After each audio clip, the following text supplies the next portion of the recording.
Hello, hello, hello. Good morning guys. আমি আজকে ঘুম থেকে উঠছি 10টার সময়। আর উঠে দেখি মা পুজো দিচ্ছে। চলো এবার আমি বেরিয়ে গেলাম একটু দোকানে, নিয়ে আসলাম ডক্টর চয়েস আর কাশ্মীরি মির্চ।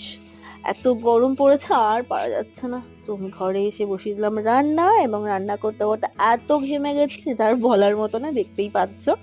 তো তাড়াতাড়ি করে আমি রান্নাটা সেরে ফেলেছি। এবার যাব রুমে, বিকজ এত গরমে আর বাইরে থাকা যাচ্ছে না।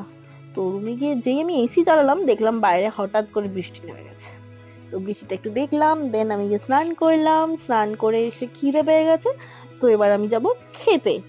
এবার আমার একটা হ্যাবিট আছে, সেটা হচ্ছে খেতে খেতে কার্টুন দেখা। তো তারপরে দেখছি বরমশাই আমার সাথে অ্যাড হয়ে গেছেন কার্টুন দেখতে। তো দুজন মিলে খাওয়া দাওয়া করে একটু রেস্ট নিয়ে চা খেলাম, চা খেয়ে বেরিয়ে পড়লাম ঘুরু ঘুরু করতে। একটু ঘুরু ঘুরু না করলে হয় বলো, এরকম ওয়েদার। খেয়ে নিলাম ভুট্টা আর দুজন মিলে কোল্ড ড্রিঙ্কস। আর লাস্টে উনি আমাকে একটা আইসক্রিম কিনে দিল, তো আইসক্রিমটা খেয়ে বাড়ি চলে এসেছি। ওকে টাটা।